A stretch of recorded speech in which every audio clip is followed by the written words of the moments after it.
नमस्कार, न्यूज के सबसे धाकड़ शो देश की पाठशाला में आप सभी का बहुत स्वागत। मैं हूं सुशांत सिन्हा।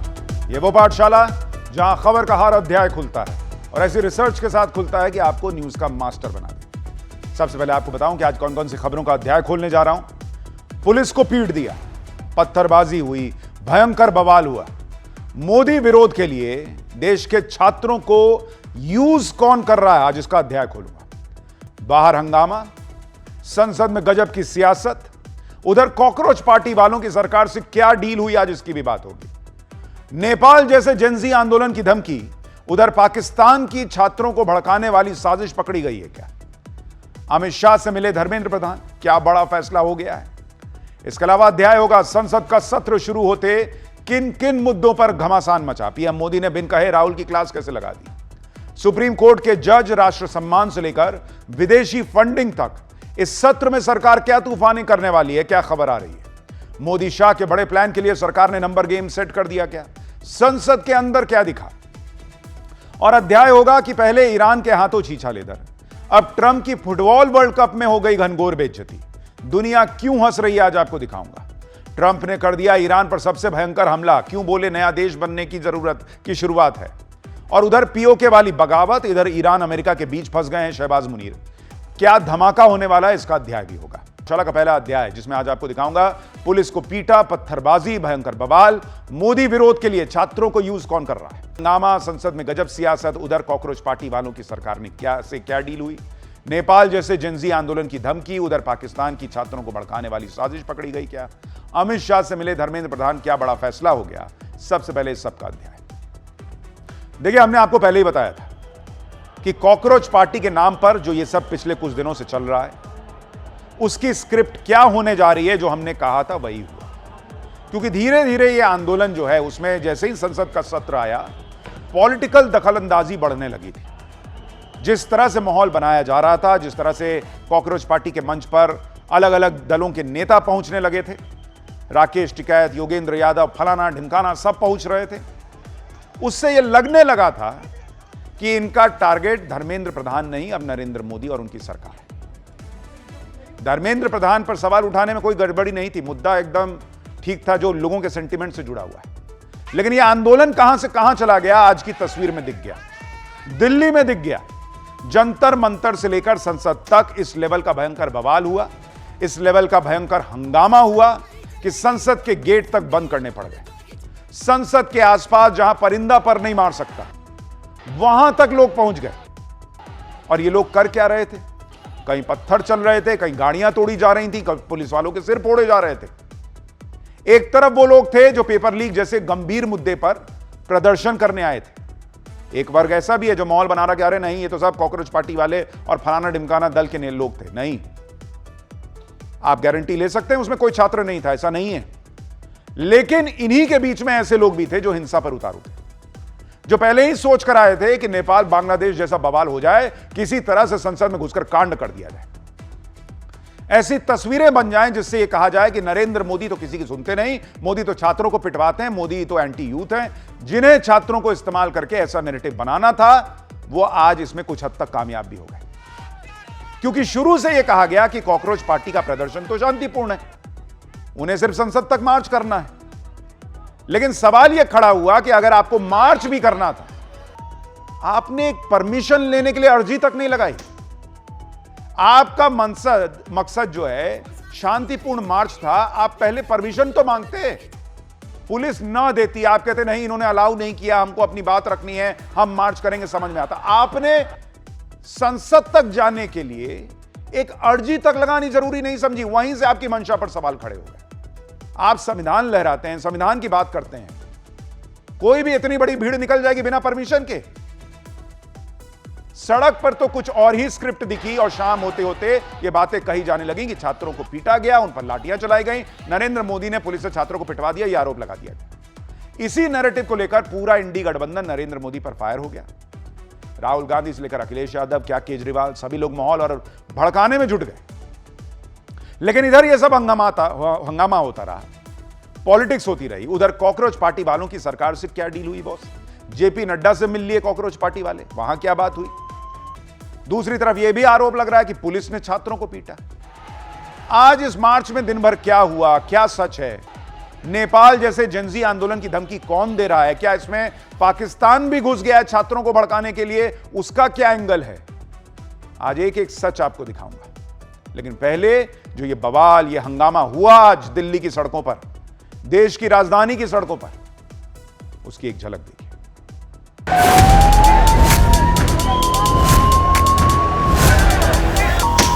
संसद में घुस के प्रधानमंत्री को पीटेंगे? बिल्कुल बिल्कुल पीटेंगे। देखिए किस तरह से लाठीचार्ज किया गया है, हल्का बल प्रयोग किया जा रहा है। जंतर मंतर की स्थिति अभी अनियंत्रित होती जा रही है। बच्चों पे आप टीयर गैस कर रहे हो और उनकी पिटाई कर रहे हो, किस लिए? बच्चे हैं हमारे। बैरिकेड के खड़े थे, सामने से पत्थर लगा दिए, पत्थर मार दिए। हवा में क्रांति की खुशबू आ रही है। Tear gassing students, lathi charging students is not democratic.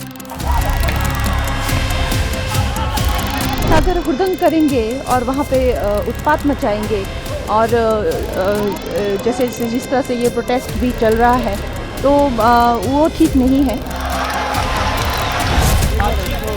अभी ये जो आप लोग प्रोटेस्ट कर रहे हैं इसका कोई मतलब ही नहीं है।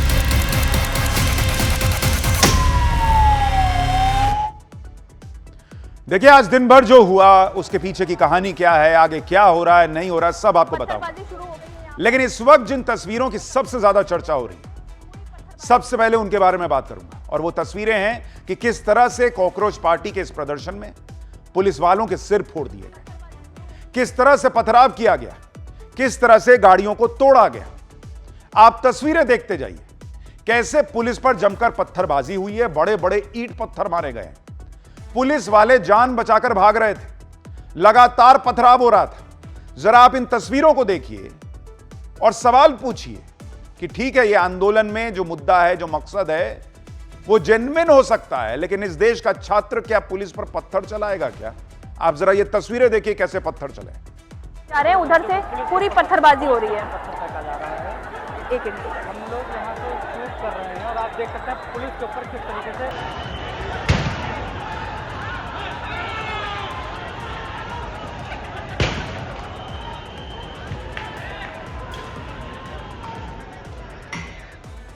यानी इस तरह से पथराव होने लगा कि कई लोगों ने अपना फेस भी कवर कर लिया। इनको पता था कि शायद सीसीटीवी में, मीडिया के इसमें आ जाएंगे, तो चेहरे को कपड़े से ढके हुए थे जिससे इनकी पहचान ना हो सके। और इसलिए सवाल खड़ा हुआ कि यह तरीका तो कश्मीर में दिखता था पत्थरबाजी का, यह क्या हिसाब है? ये कौन से छात्र हैं जो ऐसे चेहरा ढककर जो है पत्थर चला रहे हैं? किसी ने रुमाल बांध रखा था, किसी ने गमछा बांध रखा था, और ये सब पुलिस वालों और सुरक्षा बलों पर पत्थर चला रहे थे। और इसीलिए शांतिपूर्ण प्रोटेस्ट पर सवाल उठने लगे। आपने मौका दिया सवाल उठाने का, और इसलिए मैं कह रहा हूं ना कि जो जेन्युइन छात्र भी आए थे वो बेचारे यूज हो गए इस सब के चक्कर में, क्योंकि कुछ लोगों को यही तस्वीर चाहिए थी। अगर ये तस्वीर ना होती कि भाई आप ये देखिए पुलिस वाला का माथा फटा हुआ है, बैरिकेड, वीडियो में आप देखिए कोई पुलिस बैरिकेड के अंदर से पथराव, ये तस्वीर देखिए बॉस, ये देख रहे हैं आप, ये पुलिस वाले को कैसे पटक के भीड़ मार रही है। आप देख रहे हैं, आप जरा इस तस्वीर को देखिए और सोचिए इस देश में क्या माहौल बनाया जा रहा है कि आप पुलिस वाले को पटक कर लिंच कर देंगे क्या? आप पुलिस की लिंचिंग कर देंगे? ये कौन सी भीड़ है बॉस, मैं ये जानना चाहता हूं। और जो जेन्युइन छात्र हैं वो भी इन तस्वीरों की वजह से सवालों के घेरे में। ये आप देखिए कैसे घायल पुलिस वाले को ले जाना पड़ रहा है। आप कैसे उम्मीद करते हैं कि आप पुलिस वाले का माथा फाड़ देंगे और इस देश में पब्लिक आपको सपोर्ट करेगी? आप पुलिस वाले को पटक के लिंचिंग करने लगेंगे और पुलिस, देश की जनता आपके साथ खड़ी होगी। ये देखिए, इसका नाक से खून बह रहा है, किसी की आंख में चोट लग, आंख फोड़ दिया बॉस। और आप कह रहे हैं कि ये आपका आंदोलन जो है वो जेन्युइन है, मुद्दा जेन्युइन था। ये आंदोलन कैसा है कि माथा फाड़ दिया आप बॉस? एक बार सुनिए पुलिस वाले खुद क्या बता रहे हैं।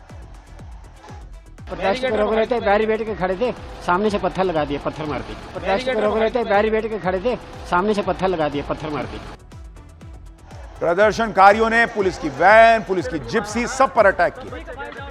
आप तस्वीरें देखिए कैसे पुलिस की वैन जो है उसको फोड़ दिया, पुलिस की बस को भी निशाना बनाया गया, उसमें तोड़फोड़ की गई।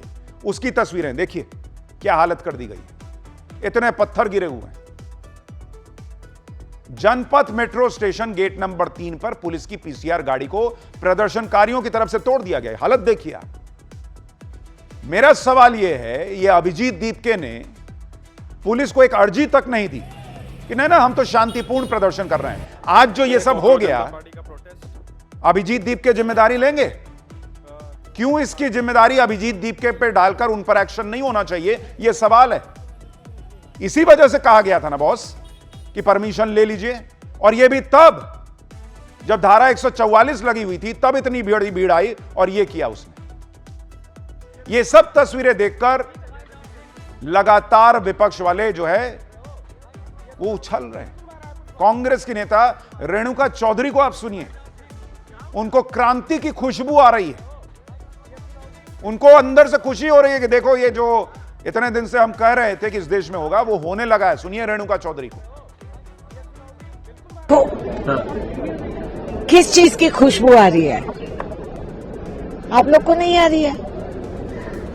मेरे आवाज मेरे कानों में जंतर मंतर से वंदे मातरम का गूंज उठ रही है। इनखिलाफ जिंदाबाद की आवाज मेरे कानों में आ रही है और हवा में क्रांति की खुशबू आ रही है।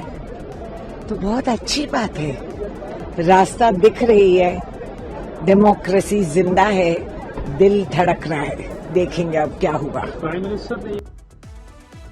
पुलिस वालों का माथा फट गया वहां जब पुलिस ने भी लाठीचार्ज किया, वो भी अभी आपको दिखाऊंगा।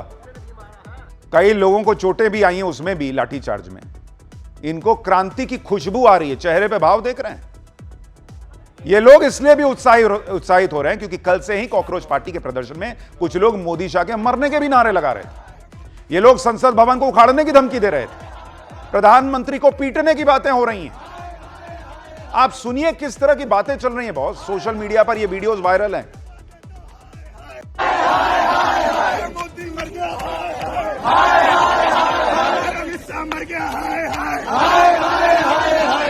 संसद भवन उखाड़ दिया जाएगा, संसद भवन उखाड़ दिया जाएगा और इस्तीफा नहीं मिला तो उखाड़ दिया जाएगा, सब उखाड़ दिया जाएगा, सब कर दिया जाएगा। नेपाल उखाड़ जाएगा, नेपाल नेपाल नेपाल नेपाल बनेगा। इतनी बड़ी बात बोल रहे थे प्रधानमंत्री के खिलाफ कि अगर सोनम वांगचुक को कुछ भी होता है तो हम संसद में घुस के प्रधानमंत्री को पीटेंगे। बिल्कुल बिल्कुल पीटेंगे। हम भूल जाएंगे कि हम एक संविधानिक देश में रहते हैं। प्रधानमंत्री को पीटेंगे? बिल्कुल, हम एक संविधानिक देश में रहते हैं, हम संविधान की बहुत इज्जत करते हैं। लेकिन जब जनता पे जुल्म होगा तो फिर ये सरकार को बख्शा नहीं जाएगा।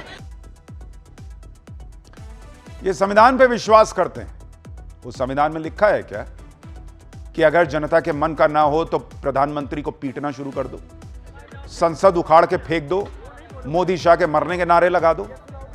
उसी संविधान में आपको वोट देने का अधिकार है। आपको लग रहा है नरेंद्र मोदी सरकार नहीं सुन रही है, उखाड़ के फेंक दीजिए, लेकिन प्रधानमंत्री को घुस के पीटेंगे, ये कोई संसदीय व्यवस्था नहीं है बॉस। नेपाल बना देंगे, ये कोई संसदीय व्यवस्था नहीं है बॉस। इधर नरेंद्र मोदी को मारने पीटने की बातें चल रही हैं, उधर ये लोग कह रहे हैं कि मोदी ने पुलिस से छात्रों को पिटवा दिया। आप देखिए क्या नैरेटिव बनाया गया। मैंने कहा ना, इनका जब जिस वक्त जानबूझकर इस मार्च की परमिशन नहीं ली गई, तभी यह क्लियर था कि ऐसी ही तस्वीरें चाहिए थी इन लोगों को। इस नैरेटिव में कैसे इंडी वालों ने तुरंत आग लगाकर भड़काया, आप देखिए। प्रदर्शन की तस्वीरें देखिए। भीड़ जब आगे बढ़ रही थी तो पुलिस और सुरक्षा कर्मियों ने उन्हें रोकने की पूरी कोशिश की। जब हालात बिगड़ने लगे तो फोर्स इस्तेमाल करना पड़ा क्योंकि बड़ी संख्या में भीड़ भी आ रही थी। हालात को कंट्रोल में करने के लिए लाठियां चलानी पड़ी। इसी भगदड़ में लोग गिरते पड़ते वहां से भागे। कई लोग पुलिस की लाठी से बचने की कोशिश कर रहे थे। पुलिस लगातार कोशिश कर रही थी कि उग्र भीड़ को पीछे धकेल दिया जाए। आंसू गैस के गोले चलाए पुलिस ने, क्योंकि कई लोग पुलिस की बैरिकेडिंग और सुरक्षा कर्मियों के घेरे को तोड़ते हुए काफी आगे बढ़ चुके थे। कई लोग तो बदहवासी में इधर उधर भाग रहे थे। इनके चप्पल जूते पीछे छूट गए। कई जगहों पर रोड पर डस्टबिन में पड़े हुए चप्पल दिखे।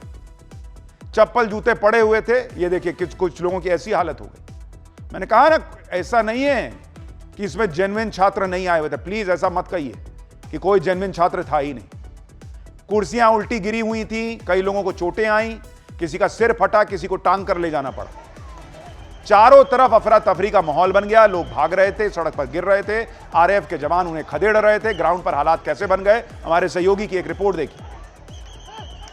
देखिए जंतर मंतर की तस्वीर हम आपको दिखा रहे हैं, किस तरह से यहाँ पर एक जो प्रोटेस्टर्स थे बैरिकेड की तरफ बढ़े हैं। अब यहाँ पर आप ये देखिए किस तरह से लाठी चार्ज किया गया है, हल्का बल प्रयोग किया जा रहा है। ये देखिए, ये तस्वीर देखिए, जंतर मंतर की स्थिति जो है अभी अनियंत्रित होती जा रही है। ये देखिए आरएएफ जो है भीड़ को खदेड़ रही है। ये तस्वीर यहाँ पर आप देख रहे हैं किस तरीके से यहाँ पर जो प्रोटेस्टर्स हैं वो बैरिकेड की तरफ बढ़ रहे थे, लेकिन पुलिस ने बल प्रयोग किया है। ये विजुअल आरएएफ के और प्रोटेस्टर्स के जंतर मंतर से एक भीड़ आगे बढ़ रहे थे। ये देखिए लाठी चार्ज किया गया जा रहा है। ये देखिए, ये तस्वीर देखिए। अब इन्हीं सब तस्वीरों को दिखाकर इंडी गठबंधन वाले अपना नैरेटिव सेट कर रहे हैं और कह रहे हैं सीधे सीधे प्रधानमंत्री नरेंद्र मोदी को घेर। राहुल गांधी ने सोशल मीडिया पोस्ट में कहा कि प्रधानमंत्री नरेंद्र मोदी भारत के इतिहास के सबसे युवा विरोधी प्रधानमंत्री हैं। इतने युवा विरोधी कि एक नाकाम शिक्षा मंत्री धर्मेंद्र प्रधान का इस्तीफा नहीं ले सकते। 152 पेपर लीक, 7.5 करोड़ छात्र पीड़ित और सजा एक दोषी को भी नहीं। सजा किसे मिली? मेहनती युवाओं को। बच्चों को जवाब में मिली लाठी और हिरासत। लीक करने वाले अपराधी आजाद और वाजिब मुद्दे उठाने वाले छात्र घसीटे जाते हैं, पीटे जाते हैं। यह सरकार सिर्फ युवाओं को नाकाम नहीं कर रही, उन पर टूट पड़ी है। एक बार सुनिए राहुल गांधी और प्रियंका वाड्रा ने क्या कहा। It's disgusting what the government is doing and what the police is doing. This is absolutely no way to behave. Tear gassing students, lathi charging students is not democratic. The Prime Minister should accept these demands and do something about it. हम सब कह रहे हैं discuss करो, education policy में हैं, बड़े बड़े इश्यूज हैं, आप डिस्कस करने के लिए राजी नहीं है और बच्चों पे आप टीयर गैस कर रहे हो और उनकी पिटाई कर रहे हो। किस लिए? बच्चे हमारे। प्रदर्शन में लाठीचार्ज की तस्वीरों को लेकर पीएम मोदी के खिलाफ माहौल बनाया गया। कॉकरोच पार्टी के फाउंडर अभिजीत दीपके ने आरोप लगा दिया कि दिल्ली पुलिस ने मोदी शाह के कहने पर टारगेट किया। अभिजीत दीपके ने दावा किया कि पुलिसकर्मियों ने 12 साल की बच्ची का सिर फोड़ दिया, जबकि दिल्ली पुलिस ने उनके इस दावे को फर्जी बताया। सुनिए अभिजीत दीपके क्या कह रहे हैं। आज जो दिल्ली पुलिस ने करा है, आज जो स्टूडेंट्स को मारा है, जिस तरीके से स्टूडेंट्स का सर फोड़ा है, वो बहुत ही शर्मनाक है। इसके वजह से पूरी दुनिया में हमारे देश की बदनामी हो रही है। और दिल्ली पुलिस ने ऐसा क्यों करा ये सबको पता है। ऊपर से ऑर्डर आए थे, नरेंद्र मोदी और अमित शाह से ऑर्डर आए थे। दिल्ली पुलिस ने 12 साल की बच्ची का सर फोड़ा है। एक लड़की के छाती पर पैर दिया है दिल्ली पुलिस के मेल ऑफिसर्स ने। जिस 12 साल की बच्ची का सर फोड़ा है वो एक मेल पुलिस ऑफिसर ने फोड़ा है। और इसी के चलते ये देखते हुए बहुत दुख के साथ ये मुझे कहना पड़ रहा है, सोनम सर ने अपना अनशन जारी रखने का घोषणा की है। सोनम सर का ये कहना है कि जिस तरीके से पुलिस ने स्टूडेंट्स को मारा पीटा, उससे उन्हें काफी दुख हुआ है और उसके चलते वो अपना अनशन जारी रखेंगे। मेरा एक सवाल सरकार से भी कि ये लोग यही चाह रहे थे कि ये माहौल बने, तभी इन्होंने इस प्रोटेस्ट के लिए परमिशन नहीं ली।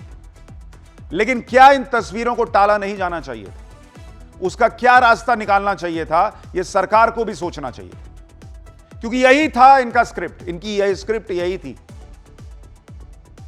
और पुलिस ने जिस तरीके से पीटा, आप देखिए, उसको लेके भी सवाल खड़े हो रहे हैं, कैसे टांग के ले जा रही है। कई जगहों पर आंदोलन करने वाले जो है वो खड़े हैं, उनको पीटा है।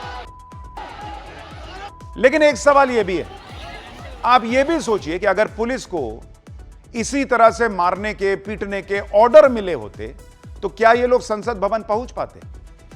अगर मारना पीटना ही मकसद होता तो क्या ये लोग संसद भवन तक पहुंच पाते?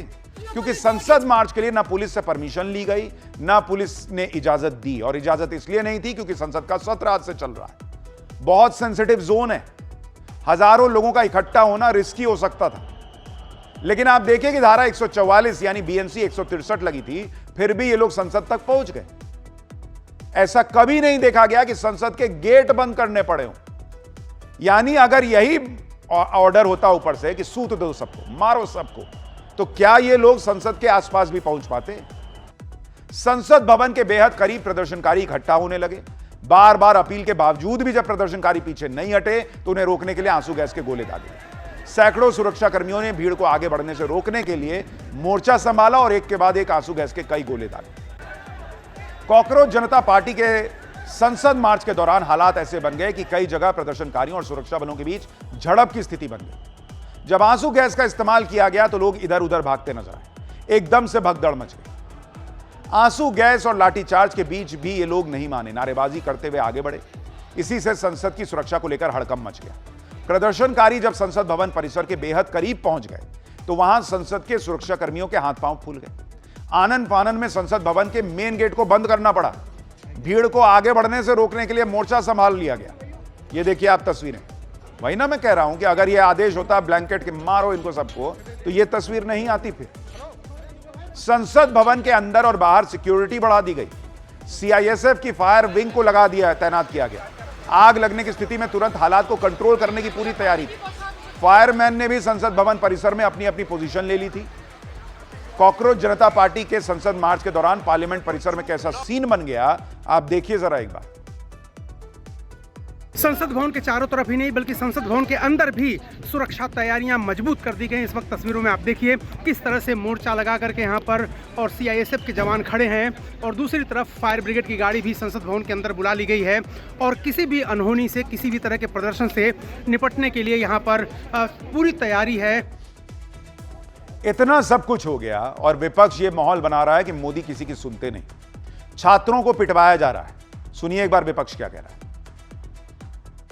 ये कौन सी सरकार है जो सबका साथ सबका विकास की बात कर रही है? आप बच्चों की सुनना नहीं चाहते। सरकार है कि अहंकार है आपके अंदर? ये अहंकार बोल रहा है। अगर सरकार होती तो सुनती, बच्चों की बात सुनती। और नीट एग्जामिनेशन अगर हुआ है और उसमें अगर ये धांधली हुई है तो उसका जिम्मेदार कौन है? क्रेडिबिलिटी किसकी है? किसको ये तैयारी करनी थी? आप विश्व गुरु बनना चाहते हैं दुनिया में, आप कह रहे हैं अमृत काल है, लेकिन आपके मंत्री आप नहीं हटा पा रहे हैं। मैं सोशल मीडिया पे देख रहा हूँ कि कितने ज्यादा लोग इकट्ठे हो गए हैं। पूरा कनॉट प्लेस भर गया है, जनपथ भर गया है, जंतर मंतर भर गया है। बच्चों के गुस्से को संभालिए, नहीं तो ये आपके लिए बहुत भारी पड़ेगा। बच्चों के साथ बैठ के बात करो। हमारे बच्चे हैं, हमारे देश के बच्चे हैं, इनके साथ बैठ के बात क्यों नहीं करते? इतना क्यों अहंकार है? ये अरविंद केजरीवाल जब पंजाब से लौट रहे थे तब शायद उन्होंने वीडियो बनाया। लेकिन सवाल है कि अगर आप छात्रों के साथ खड़े थे तो आप लोग भी आते इस मार्च में। एक नेता वहां नहीं था। छात्र जो है वो अपने से निकले, अपने से आए। वहां जो हुआ आपको दिखा रहा हूं। क्यों नहीं नेता आए साथ देने के लिए? क्यों सिर्फ छात्र आगे किएगा? और कॉकरोच जनता पार्टी के भी कुछ नेता नहीं आए थे, अभी आपको दिखाऊंगा। और जो लोग आज कह रहे हैं कि बातचीत की जानी चाहिए, इस बात से मैं सहमत हूं कि बातचीत तो होनी चाहिए, लेकिन संसद के अंदर अगर कुछ हो जाता उसकी जवाबदेही किसकी होती? आम आदमी पार्टी के कई बड़े नेता सीजेपी के प्रोटेस्ट में शामिल होने गए थे, जिनके लिए अभिजीत दीप पहले काम किया करते थे। लेकिन इस मार्च में साथ साथ चलते हुए वो उस तरह से नजर नहीं आए जिस तरह से जहां पर झड़प हो रही हो कोई नेता दिखाओ, वैसा नहीं दिखा। हाँ, मनीष सिसोदिया पहुंचे, आतिशी वहां पर पहुंच गई, संजय सिंह वहां पर दिखे। उधर सीजेपी के प्रोटेस्ट में भीम आर्मी के चंद्रशेखर आजाद रावण की पुलिस के साथ थोड़ी बहस हुई। दिल्ली पुलिस के एक अफसर के साथ चंद्रशेखर की बहस एक गाड़ी खड़ी करने को लेकर, क्योंकि पुलिस सुरक्षा के लिहाज से उस गाड़ी को अंदर नहीं ले जाने दे रही, जिसके लिए परमिशन नहीं थी। समाजवादी पार्टी की सांसद और अखिलेश यादव की पत्नी डिंपल यादव ने प्रदर्शन के दौरान पुलिस कार्रवाई पर गंभीर आरोप लगाया। डिंपल यादव ने आरोप लगाया कि पुलिस वालों ने बच्चों को बेरहमी से पीटा है। सुनिए डिंपल यादव। एक मेल पुलिस ने बिटिया बता रही है, फीमेल बिटिया के कपड़े फाड़े हैं। ये है आपका नया भारत, जहाँ बिटियाओं के कपड़े, इस बिटिया के भी कपड़े किसी और के कपड़े फाड़े गए हैं। हमारे साथ बहुत बच्चे मिले जिनके कपड़े फटे हैं। अपने बैचेस निकाल के आए थे, गुंडे बने हुए थे कुछ पुलिस वाले तो सहयोग कर रहे थे, लेकिन कुछ पुलिस वाले बिना वर्दी के आए थे और बच्चों को मारा है, बच्चों को करंट दिया है। और जहाँ रूल होता है कि आपको टांगों में मारना चाहिए, बच्चों की छातियों पे मारा है। ये सीधे आघात हमारी भारत माता के सीने पे इन लोगों ने किया है। आज हमारी डिमांड है कि ये प्रधान को हटाए, एजुकेशन मिनिस्टर को हटाए, सरकार रिस्पॉन्सिबिलिटी ले, जिम्मेदारी ले, अकाउंटेबिलिटी दिखाए। विपक्ष कह रहा है कि पीएम मोदी जो है वो इस बात की गंभीरता क्यों नहीं समझ रहे कि एक सेंटिमेंट बन रहा है कि धर्मेंद्र प्रधान को हटाना चाहिए और उन्हें हटा देना चाहिए। यह विपक्ष का आरोप है। अगर सुन नहीं रहे हैं तो फिर आज कैसे कॉकरोच पार्टी वालों की जेपी नड्डा से मीटिंग हुई, यह भी सवाल खड़ा हुआ। आज कॉकरोच पार्टी के नेता और मोदी सरकार के बीच बातचीत भी शुरू हो गई। कॉकरोच जनता पार्टी से जुड़े सौरभ दास और आशुतोष रांका ने केंद्रीय मंत्री जेपी नड्डा से मुलाकात की। कॉकरोच पार्टी की तरफ से मोदी सरकार के सामने 3 मांगे रखी गई। पहली मांग, सोनम वांगचुक को तुरंत रिहा किया जाए। दूसरी मांग, धर्मेंद्र प्रधान का इस्तीफा हो या उन्हें कैबिनेट से बर्खास्त कर दिया जाए, ये खुद इस्तीफा दे दें। जब तक उनका इस्तीफा नहीं हो जाता तब तक विरोध प्रदर्शन जारी रहेगा। तीसरी मांग, नीट की तैयारी करने वाले उन छात्रों के परिवारों को 1 करोड़ रुपए का मुआवजा दिया जाए जिनमें से 20 से ज्यादा छात्रों की मौत हो चुकी है। कॉकरोच पार्टी ने दावा किया कि जेपी नड्डा से उन्हें भरोसा दिया गया है कि उनकी मांगों को लेकर सही स्तर पर चर्चा की जाएगी, लेकिन सरकार की तरफ से कोई भरोसा नहीं दिया गया है। दूसरी तरफ जेपी नड्डा ने इस मुलाकात के बारे में यह कहा कि आज सुबह पहली बार प्रदर्शनकारियों की तरफ से सरकार के साथ बातचीत करने का प्रस्ताव आया। सौहार्दपूर्ण वातावरण में मुलाकात हुई। उनके डेलीगेशन के साथ विस्तार से पहले मौखिक चर्चा हुई और उनकी तरफ से लगभग 4 बजे मुझे लिखित याचिका दी गई। यानी सरकार कह रही है कि पहली बार प्रदर्शनकारियों की तरफ से बातचीत का प्रस्ताव आया और प्रस्ताव आने के बाद उनसे बातचीत की गई। लेकिन सवाल यह भी है कि जब इतने दिन से यह सब माहौल बन रहा था, आप ही एक प्रस्ताव भेज देते। कम से कम ये सड़क पर जो तस्वीर बन रही है, देश में अस्थिरता को लेकर सवाल खड़े हो रहे हैं। जो जेन्युइन छात्र हैं अगर वो भी पिट रहे हैं और पुलिस वाले पिट रहे हैं, तो ये स्थिति तो नहीं बनती ना। हालांकि अब कम से कम बातचीत हो रही है, उम्मीद की जानी चाहिए, सकारात्मक पहल है। लेकिन कांग्रेस के नेता अब ये कह रहे हैं कि जेपी नड्डा बात किस हैसियत से कर रहे हैं। सुनिए कांग्रेस वाले को। जेपी नड्डा कौन है? जेपी नड्डा किस हैसियत से मिल रहे हैं? क्या जेपी नड्डा इस देश के शिक्षा मंत्री हैं? क्या वो प्रधानमंत्री हैं? क्या वो गृह मंत्री हैं? जेपी नड्डा क्या डिसीजन ले सकते हैं? जब अध्यक्ष थे तब तो डिसीजन ले नहीं पाते थे, रबर स्टैम्प थे। अब किस उससे मिल रहे हैं? आप मुझे एक बात बताइए, छात्र आंदोलन कर रहा है, धर्मेंद्र प्रधान क्यों नहीं मिल सकते? धर्मेंद्र प्रधान को किस बात का डर है? धर्मेंद्र प्रधान के अंदर यह नैतिकता क्यों नहीं है कि वो इस्तीफा दे? इधर धर्मेंद्र प्रधान के इस्तीफे को लेकर बवाल मचा हुआ है, उधर सरकार के अंदर भी हलचल दिख रही है। धर्मेंद्र प्रधान ने आज संसद भवन में अमित शाह से मुलाकात की। यह मुलाकात करीब 1.5 घंटे चली है और इस मुलाकात में नीट के पेपर और उससे जुड़े कुछ मुद्दों पर बात होने की बात है। यह मुलाकात ऐसे वक्त में हुई है जब एक तरफ सरकार और कॉकरोच पार्टी के बीच बातचीत भी चल रही है, दूसरी तरफ संसद के बाहर धर्मेंद्र प्रधान के इस्तीफे पर बवाल हो रहा था। आप यह भी देखिए कि इंडी गठबंधन वाले पुलिस के एक्शन को लेकर बवाल कर रहे हैं, लेकिन कॉकरोच पार्टी के प्रदर्शन में जिन लोगों ने हिंसा फैलाई उन पर कोई बात नहीं हो रही। कॉकरोच पार्टी के प्रदर्शन में जिन जिन लोगों ने हिंसा फैलाई, दिल्ली पुलिस को टारगेट किया, अब उनके खिलाफ तगड़े एक्शन की भी तैयारी हो गई है। पथराव, हिंसा फैलाने वालों के चेहरे कैमरे में रिकॉर्ड हुए हैं। अब इस फुटेज के आधार पर प्रदर्शन की आड़ में हुड़दंग मचाने वालों का हिसाब होगा, कहा जा रहा है। हिंसा फैलाने के मामले में दिल्ली पुलिस ने एफआईआर दर्ज करना शुरू कर दिया है। पुलिस ने अभी तक 70 से ज्यादा लोगों को हिरासत में लिया है। करीब 50 से ज्यादा पुलिसकर्मी और अर्धसैनिक बल के जवान घायल हुए हैं। यह आंकड़ा बढ़ सकता है। सरकारी काम में बाधा डालने, सरकारी प्रॉपर्टी को नुकसान पहुंचाने के मामले में भी एफआईआर दर्ज होगी। इस मामले में एक बड़ा खुलासा यह भी हुआ, जो कि दिल्ली पुलिस दावा कर रही है कि इस मामले में पाकिस्तान के एंगल से भी जांच हो रही है, क्योंकि पुलिस को पाकिस्तान के कुछ ऐसे सोशल मीडिया हैंडल्स मिले हैं जिसमें आज के प्रदर्शन की तस्वीरें शेयर की गई और प्रदर्शन को लेकर झूठ बोला गया है। जैसे काशमाला मुराद नाम के एक ट्विटर हैंडल से प्रदर्शन का वीडियो शेयर किया गया और झूठ फैलाया गया कि जंतर मंतर के प्रदर्शन में 7 लोग मारे गए, 391 से ज्यादा लोग घायल हुए हैं, जिसमें 32 की हालत गंभीर है। 250 से ज्यादा लोगों को दिल्ली पुलिस और सेना ने गिरफ्तार कर लिया। एक ट्विटर हैंडल में एक महिला की तस्वीर लगी है।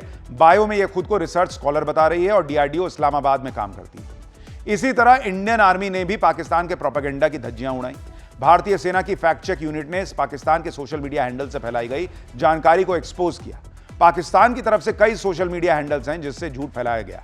जैसे एक ट्वीट में कहा गया कि भारतीय सेना प्रदर्शनकारियों को टारगेट कर रही है, मोदी डर की वजह से संसद से निकल गए।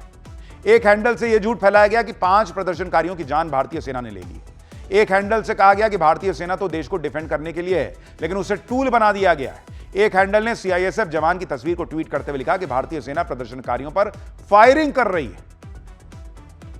ये देखिए इस तस्वीर को डाल के, जबकि आपको अभी मैंने दिखाया कि संसद भवन में जो सीआईएसएफ के जवान हैं वो तैयारी में थे कि भाई जब वहां पे भीड़ आ रही है क्या हो रहा है, तो उन्होंने पोजीशन भर ली थी। इसको इंडियन आर्मी के जवान बताकर फैलाया जा रहा है कि देखिए यहां पर जो है वो क्या माहौल बन रहा है। यानी मैंने आपको कहा ना कि इसमें पूरा एक तंत्र एक्टिव हो गया है कि कैसे भारत के छात्रों को यूज कर लिया जाए, उनके जेन्युइन मुद्दे को यूज कर लिया जाए। लेकिन एक सवाल यह भी है कि जब इतना कुछ चल रहा है, उस बीच में अगर लोगों का सेंटिमेंट है, भाई शिक्षा मंत्री धर्मेंद्र प्रधान ने खुद कहा था एक इंटरव्यू में कि जिन लोगों ने आत्महत्या की वो उसकी जिम्मेदारी लेते हैं। तो जब जिम्मेदारी ले ली तो फिर उन पर क्या एक्शन हुआ? ठीक है, ये आंदोलन में गलत नारे लग रहे हैं, पुलिस को पीटा जा रहा है, सब कुछ गलत हो रहा है, मान लिया। लेकिन जो जेन्युइन छात्र हैं उनकी डिमांड्स का क्या, उनके सेंटिमेंट का क्या, यह सवाल पूछा जा रहा है। और एक सवाल यह भी है कि जैसे इसमें कुछ गलत नारे लगाने वाले लोग घुसे हुए, ऐसे ही इसी आंदोलन में जो छात्र जिन्होंने आत्महत्या कर ली, उनके पेरेंट्स भी आए हुए हैं, जिनका बच्चा अब वापस नहीं आएगा। और इस खबर में जो मैं आपको कह रहा हूं, जेन्युइन मुद्दा जो है, हर आदमी जिसका बच्चा है, जिसके बच्चे के भविष्य के लिए वो अपनी जिंदगी लगा देता है, जिनके बच्चों ने आत्महत्या कर ली, आज वो पेरेंट्स एक सवाल पूछना चाहते हैं।